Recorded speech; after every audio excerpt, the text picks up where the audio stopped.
Assalamualaikum warahmatullahi wabarakatuh. Di mata kuliah manajemen, di pertemuan ketiga ini kita akan membahas materi berkaitan dengan pengambilan keputusan.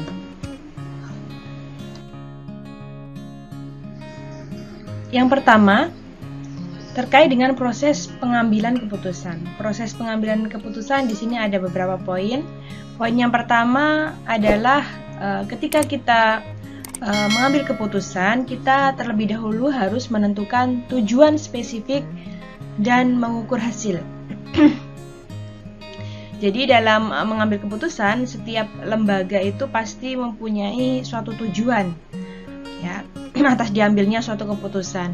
Oleh karena itu, pengambil keputusan baik itu manajer, ya, pemimpin gitu ya, ataupun anggota harus memperhatikan terlebih dahulu tujuan apa yang hendaknya ingin dicapai atas keputusan tersebut, agar tidak melenceng dari tujuan tersebut. Gitu. Di samping itu, di samping menentukan tujuan, pengambil keputusan juga perlu memberikan ukuran keberhasilan dan bisa dikatakan standar keberhasilan dari sebuah keputusan tersebut. Itu yang pertama. Kemudian yang kedua adalah mengidentifikasi masalah. Jadi ketika mengambil keputusan itu terlebih dahulu kita harus mengetahui masalah-masalah yang ada. Masalah itu adalah suatu penghalang tercapainya sasaran-sasaran dari suatu tujuan dalam pengambilan keputusan gitu. Jadi ketika seseorang mengambil keputusan harus mengidentifikasi masalah dan harus menyelesaikannya terlebih dahulu. Ada beberapa hal di sini yang tentunya langkah-langkah untuk mengidentifikasi masalah, mulai dari masalah-masalah persepsi, kemudian mengidentifikasi masalah itu sendiri dalam beberapa solusi yang mungkin bisa menyelesaikan masalah, kemudian mengidentifikasi gejala sebagai sebuah masalah. Nah, ketiga aspek ini akan membantu mengidentifikasi masalah. Jadi yang pertama tadi persepsi tentang masalah, mendefinisikan masalah dalam beberapa solusi begitu ya. Jadi mencoba untuk menggali solusi untuk masalah tersebut. Kemudian yang ketiga adalah gejala dari masalah itu apa agar mudah diselesaikan. Lalu yang poin ketiga adalah mengembangkan alternatif jawaban. Maksudnya di sini setelah mengidentifikasi masalah tadi, pengambil keputusan harus mengembangkan alternatif jawaban-jawaban yang mungkin muncul atas pertanyaan-pertanyaan yang muncul dari masalah tadi. Nah, jadi jawaban-jawabannya pun juga harus banyak dikembangkan gitu sampai pada batas tidak ada lagi alternatif yang muncul gitu. Jadi tadi kan mengidentifikasi masalah tersebut kira-kira apa jawabannya begitu ya. Nah, jawabannya ini digali, dikembangkan begitu sampai tidak ketemu lagi jawaban untuk masalah tersebut ya. Kemudian yang keempat, mengevaluasi alternatif jawaban. Setelah semua jawaban sekiranya sudah dikumpulkan begitu ya, kita evaluasi satu persatu dari jawaban tersebut agar memudahkan mengambil keputusan. Kemudian yang kelima, memilih alternatif jawaban. Dari sekian yang dievaluasi tadi, akhirnya ditentukan mana sekiranya jawaban yang memadai, yang tepat untuk masalah yang ada. Dan bisa menjadi alternatif jawaban gitu. Kan mengimplementasikan keputusan. Ya, tahap ini merupakan tahap pelaksanaan dari sebuah keputusan. Ya, setelah keputusan diambil, lembaga harus mengimplementasikan sesuatu yang sesuai dengan mekanisme dan prosedur yang telah ditetapkan. Jadi tadi kan sudah dipilih salah satu jawaban begitu, salah satu keputusan, ibaratnya seperti itu ya. Lalu diimplementasikanlah di poin yang ke-6 ini. Implementasi keputusan ini berhubungan dengan siapa yang harus menjalankan, siapa yang tidak harus terlibat dalam pelaksanaan, misalnya seperti itu. Dan implementasi keputusan ini sangat bergantung pada masalah tadi yang ada dan masalah apa yang diputuskan dan siapa yang bertanggung jawab. Ini berkaitan dengan poin-poin yang sebelumnya tadi. Kemudian yang ketujuh, ini mengontrol dan mengevaluasi. Jadi dalam implementasi keputusan, dalam pelaksanaan keputusan, ini diperlukan adanya controlling dan evaluasi. Jadi sejauh mana efektivitas dari keputusan yang sudah diambil, gitu. Sesuai nggak dengan yang diharapkan, dengan tujuan dan sasaran dari lembaga, begitu ya. Nah, kontrol dan evaluasi ini tidak hanya cukup melibatkan pemimpin tentunya, tapi juga dibutuhkan semua komponen dari struktur organisasi. Ini adalah salah satu contoh timeline pengambilan keputusan menurut keterangan di atas. Teman-teman bisa mengamati dari langkah 1, 2, 3, 4, 5, 6, 7. Silakan diamati, nanti jika ada pertanyaan dari contoh ini, bisa ditanyakan.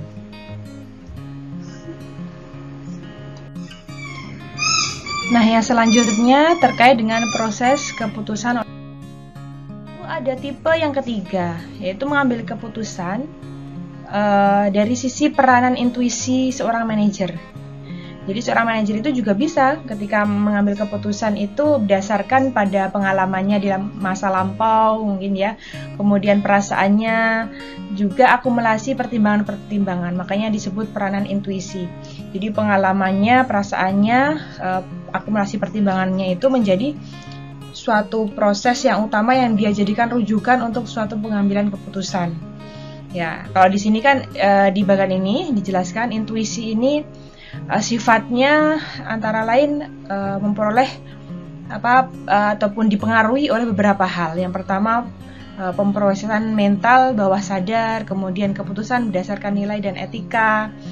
Ya, ini tentunya di latar belakangi adanya etika dan moral dan nilai-nilai yang mungkin dia bawa dari dulu bahkan mungkin sebelum menjadi manajer atau pemimpin yang membuat keputusan begitu. Kemudian keputusan berdasarkan pengalaman, ya pengalaman kerjanya selama beberapa tahun, pengalaman hubungannya dengan mitra kerja selama beberapa tahun, itu bisa menjadi dasar dia membuat keputusan. Kemudian keputusan berdasarkan pembangkitan pengaruh. Kemudian keputusan berdasarkan kognitif. Kognitif ini terkait dengan kemampuannya. Nah, kalau pengaruh ini ya pengaruh bisa dari internal dirinya maupun eksternal dari lingkungannya. Seperti itu. Jadi selain 3 hal tadi, itu ada juga peran manajer ketika mengambil keputusan berdasarkan bukti-bukti yang ada. Di mana bukti-bukti ini tentunya harus relevan dan dapat diandalkan, kemudian juga sesuai dengan tujuan atau sasaran perusahaan, di mana memang dia mengambil keputusannya itu berdasarkan apa yang menjadi tujuan perusahaan. Seperti itu. Hal selanjutnya yang akan kita pelajari ini terkait dengan jenis keputusan dan kondisi pengambilan keputusan. Ada 2 kategori jenis keputusan, yaitu masalah yang terstruktur dan keputusan yang terprogram. Yang kedua adalah masalah yang tak terstruktur dan keputusan tak terprogram. Maksudnya apa? Yang pertama tadi, masalah yang terstruktur dan keputusan yang terprogram. Maksudnya adalah di sini bahwa ada masalah-masalah yang ditemui oleh seorang manajer dalam suatu perusahaan ya. Dalam suatu perusahaan itu ada masalah-masalah yang sekiranya terstruktur atau bisa dibilang terstruktur ini adalah masalah yang biasa terjadi. Biasanya sering terjadi. Begitu ya. Dan tentunya karena sering terjadi, maka keputusan yang diambil pun ini sifatnya juga terprogram.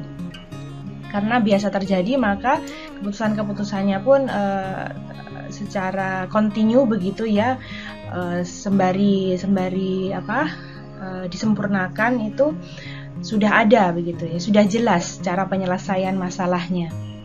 Misalnya apa? Misalnya ya ketika ada pelanggan yang mengembalikan barang yang sudah dibelinya, kemudian keputusannya bagaimana untuk menyelesaikannya gitu kan. Atau mungkin dalam perusahaan misalnya ada atau mungkin di restoran ya contohnya ada pelanggan yang terkena tumpahan air atau makanan yang dibawa oleh waiters, misalnya seperti itu lah. Manajer harus melakukan seperti apa? Ya, itu kan hal-hal yang mungkin sering terjadi yang bisa diselesaikan, dan pengambilan keputusannya juga akan lebih cepat karena kendala-kendala atau masalah-masalah tersebut sering terjadi begitu. Nah, untuk menyelesaikan masalah-masalah ini tentunya manajer punya pegangan, yaitu prosedur, kemudian kebijakan dan peraturan. Kalau prosedur itu ya berkaitan dengan langkah-langkah apa yang harus diambil ketika ada masalah-masalah yang terstruktur tadi. Kemudian kalau kebijakan ini pengaturan dulu ya. Pengaturan ini berkaitan dengan apa yang boleh dilakukan oleh manajer, apa yang tidak gitu. Kalau kebijakan ini berkaitan dengan suatu keputusan yang sudah dibuat sebelumnya begitu ya. Jadi kebijakan ini berkaitan dengan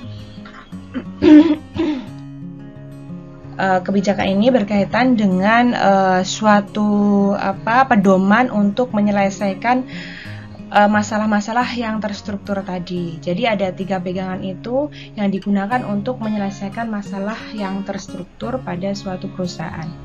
Kemudian ada lagi yang kedua, ini masalah yang tak terstruktur. Kalau tadi masalah yang terstruktur dan keputusannya pun terprogram. Nah, kalau masalah yang tidak terstruktur, kemungkinan juga keputusannya juga tidak akan terprogram, ya. Maksudnya apa?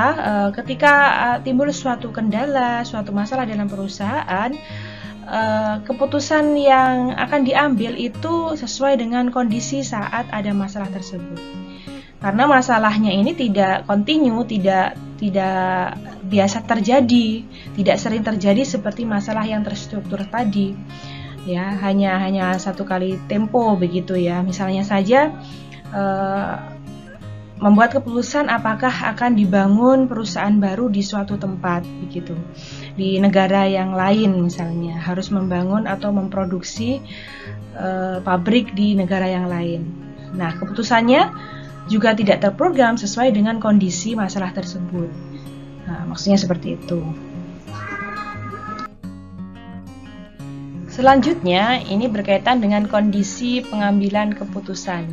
Jadi dalam pengambilan keputusan sangat dimungkinkan bahwa manajer ini akan menghadapi beberapa kondisi.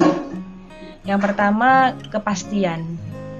Jadi di mana manajer ini memiliki kondisi yang relatif lebih pasti begitu ya dalam membuat keputusan. Jadi karena pertimbangannya akurat sehingga dia bisa memastikan hasil yang akan dicapainya. Ya, misalnya saja seorang bendahara begitu menaruh kelebihan dana pada suatu perusahaannya itu di bank A begitu, karena dia tahu akan mendapatkan imbal hasil yang cenderung tinggi di bank tersebut karena dia sudah tahu persentase bunganya misalnya seperti itu. Dia sangat yakin, dia dengan pasti dengan rasa yang yakin bahwa dengan menempatkan dana di situ akan mendapatkan keuntungan sekian. Nah, itu kondisi yang pasti yang akan dihadapi. Kemudian yang kedua ada risiko. Di sini adalah kondisi di mana pembuat keputusan dapat mengestimasi kemungkinan hasil yang pasti juga, tapi dengan risiko yang ada. Jadi dia bisa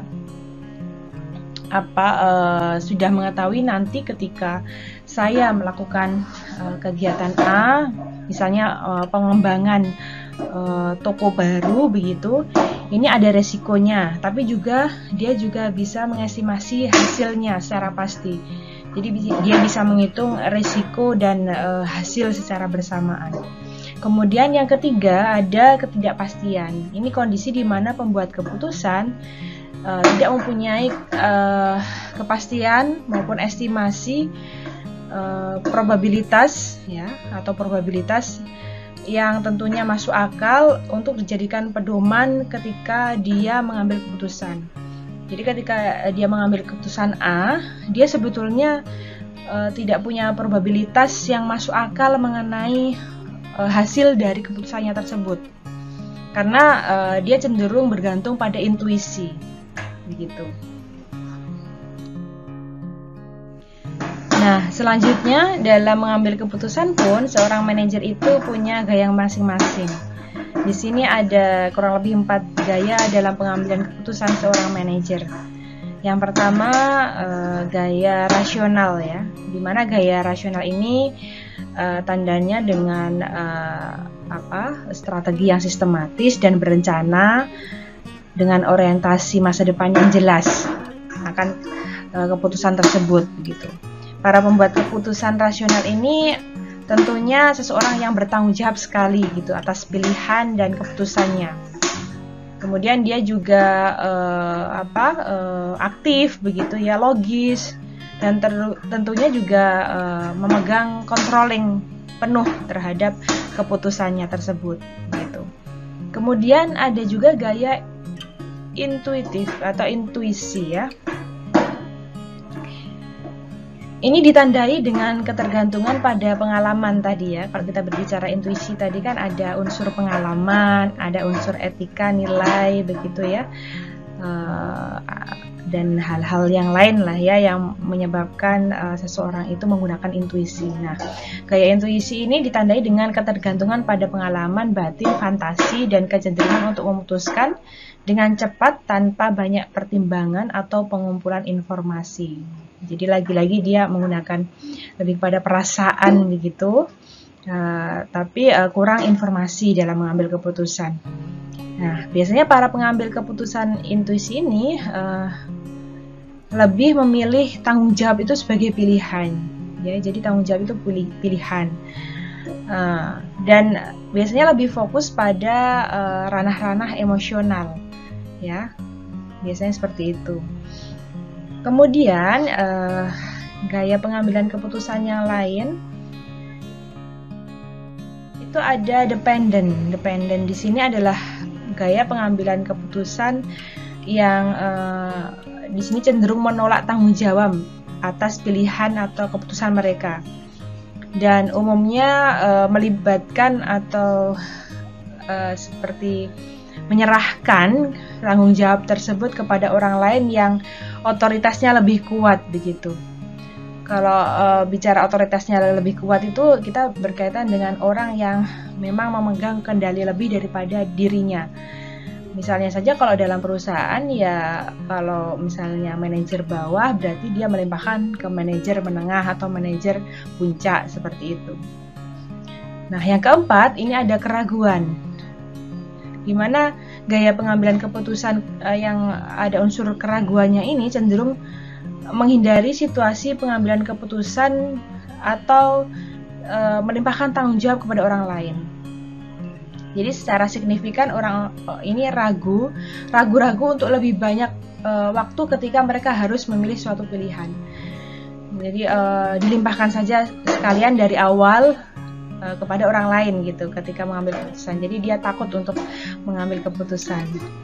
Nah, tetapi mereka juga selektif dan tentunya kurang lengkap dalam mencari informasi. Makanya dia dari awal sudah ragu-ragu sehingga melimpahkan tanggung jawab kepada orang lain begitu.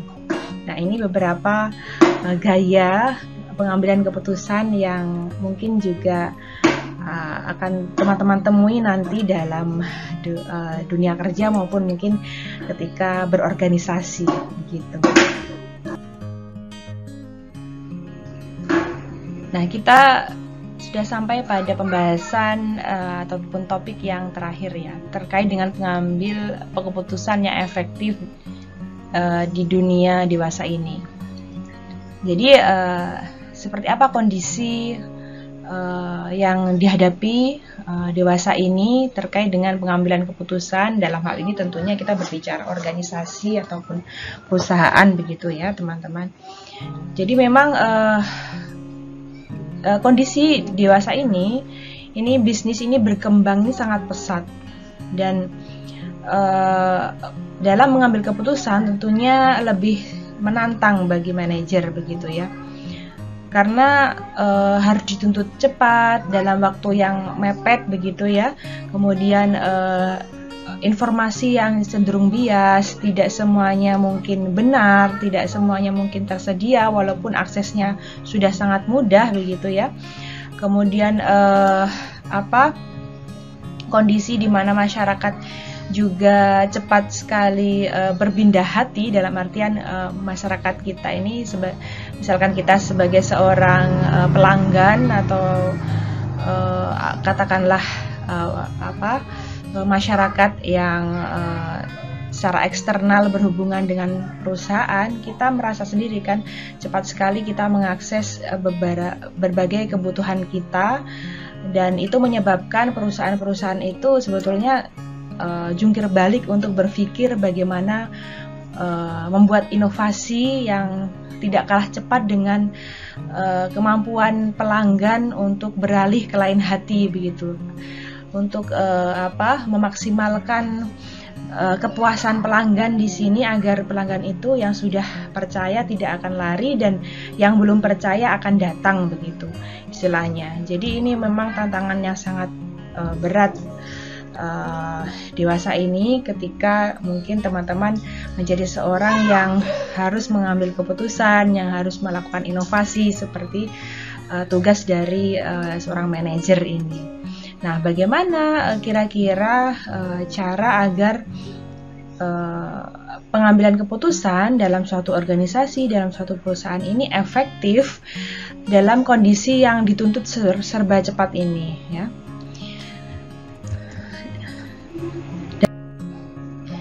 Nah, selanjutnya ini ada panduan bagi pengambil keputusan yang efektif. Mungkin ini bisa didapatkan dari berbagai sumber begitu ya.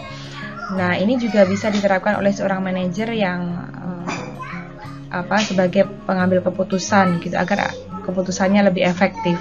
Yang pertama yaitu memahami perbedaan budaya. Seorang pengambil keputusan harus menyadari bahwa setiap lokasi, setiap lingkungan itu memiliki perbedaan budaya. Setiap orang, setiap SDM itu memiliki perbedaan budaya. Dan itu harus perilaku adaptif ya, kemampuan adaptif yang dimiliki oleh manajer itu sangat penting agar mampu mengakomodir berbagai macam perbedaan budaya tersebut. Kemudian yang kedua, mewujudkan standar demi pengambilan keputusan yang baik. Jadi dari awal memang sudah menetapkan standar-standar yang memang baik dan sesuai dengan tujuan dan sasaran perusahaan, agar ketika mengambil keputusan itu juga disesuaikan dengan standar yang baik tadi begitu. Kemudian yang ketiga, mengetahui kapan waktu keluar. Maksudnya adalah seorang manajer itu harus memiliki sense ya, harus memiliki pengetahuan dan kemampuan kapan dia harus melanjutkan keputusannya, kapan harus berhenti begitu. Ketika keputusan tersebut tidak mengarah pada perkembangan perusahaan atau organisasi atau lembaga, maka tidak salah jika keputusan tersebut segera dihentikan. Jadi tidak serta-merta ketika ada keputusan itu harus terus-menerus dilakukan. Tapi ada masa di mana ketika manajer merasa bahwa keputusannya itu harus diubah atau berhenti atau mundur, itu ya segera dilakukan. Tapi kalau misalkan keputusannya memang membawa perubahan, membawa perkembangan begitu, bisa dilanjutkan terus. Kemudian yang keempat, menggunakan proses pengambilan keputusan yang efektif. Nah, tentunya ini ada beberapa karakteristik untuk menggunakan proses pengambilan keputusan yang efektif. Seperti misalnya berfokus pada apa yang penting, kemudian bersifat logis dan konsisten dalam mengambil keputusan, kemudian menggabungkan antara subjektivitas, objektivitas dengan intuisi tadi ya. Jadi kalau komponen rasionalitas, logis, konsisten itu bergabung dengan intuisi, yaitu pengalaman emosional tadi, itu tentunya akan mendatangkan suatu keputusan yang menyeluruh begitu ya, yang perfect begitu. Kemudian ada juga karakteristik bahwa ketika mengambil keputusan itu diharapkan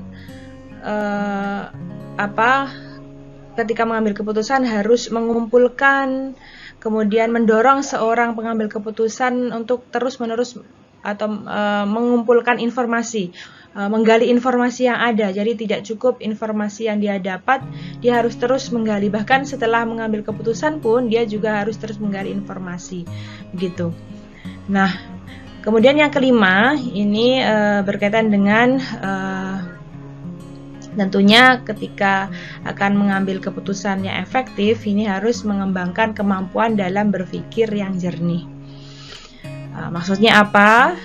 Seperti yang saya sempat singgung tadi di poin yang keempat, ketika proses pengambilan keputusan itu perlu yang namanya informasi yang digali terus-menerus.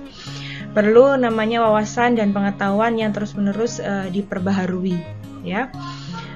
Harus terus belajar, harus terus menggali ilmu-ilmu, baik itu terkait dengan keputusan yang diambil maupun cara mengambil keputusan, sehingga ketika mengambil keputusan, membuat keputusan itu dengan pikiran yang jernih karena banyak input yang didapat, begitu. Nah, itu beberapa tips yang mungkin dapat digunakan sebagai panduan dalam mengambil keputusan yang efektif dalam kondisi organisasi ataupun lembaga yang memang persaingannya cukup ketat di masa ini.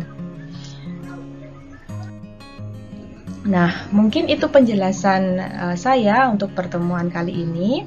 Silahkan nanti jika ada pertanyaan bisa teman-teman cantumkan di kolom komentar, bisa di YouTube ataupun di daring.